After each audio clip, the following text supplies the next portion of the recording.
నువ్వు ఉపవాసం ఉండి ప్రార్థన చేయి. హాస్పిటల్ గడప దొక్కవు యేసు నామంలో. నువ్వు ఉపవాసం ఉండి ప్రార్థన చేయి. నీ బిడ్డల జీవితంలో గొప్ప అద్భుతాలు జరుగుతాయి. హల్లెలూయా. మీకు ఒక సీక్రెట్ చెప్తాను నేను.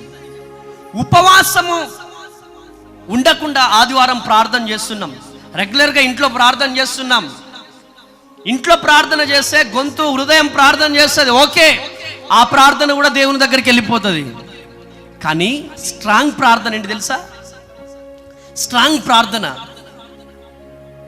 ఏం తినకుండా మందిరానికి వచ్చి ఇలా మోకరించి, అమ్మా ఇలా మోకరించి ఉపవాసం ఉండి ప్రార్థన చేస్తే బొటన వేలు దగ్గర నుంచి నడి నెత్తిన వరకు ప్రతి నరం ప్రార్థన చేస్తుంది.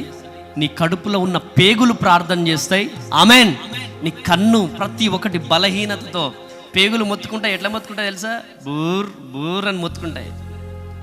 పేగులు కూడా దేవుణ్ణి స్తుతిస్తాయి. గట్టిగా చప్పట్లు కొడదామా? దట్ ఈజ్ ఉపవాస ప్రార్థన.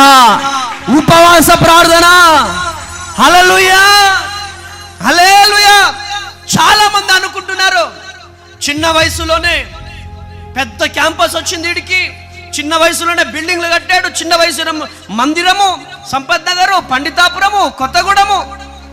ఆమెన్.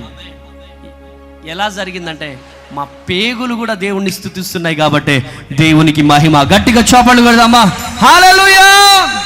ఈరోజు పాస్టర్ అమ్మ తేజ పరిచర్య ప్రపంచానికి పరిచయం కావడానికి గల కారణం కూడా అదే. 100 సంవత్సరాలలో జరగవలసిన పరిచర్య 10 సంవత్సరాలలో కంప్లీట్ అవుతుంది. That is fasting prayer. గట్టిగా చప్పట్లు కొడదాం. హల్లెలూయా. ఈ సీక్రెట్, ఆ సీక్రెట్ మీరు తెలుసుకోవాల్సిందిగా ప్రభు పేరిట మనం చేస్తున్నాం. ఇంట్లో ఉండే ఏం చేస్తారమ్మా? ఇంట్లో ఉండే ఏం చేస్తారు? ఆమేన్. దయచేసి నిరీక్షణ కలిగి ఉపవాసం ఉండి కన్నీరు గార్చి ప్రార్థన చేయండి. మీ జీవితాలలో గొప్ప అద్భుతాలు దేవుడు చేయబోతున్నాడు.